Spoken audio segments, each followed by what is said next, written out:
kahulugan na dapat mapansin at maintindihan. Kahit sino ka man ay dapat malaman na dito sa mundo ikaw ay tuldok na.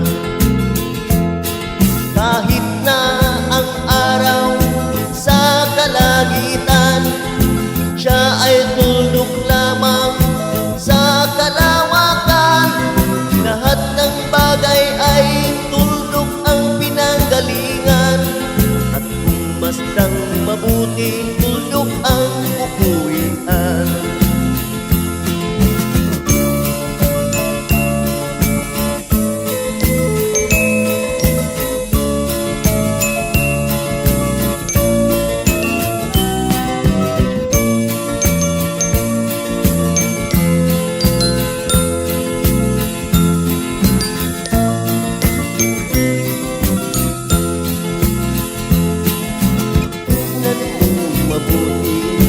Isang katauhan, maraming nag-aaway, lang ang dahilan.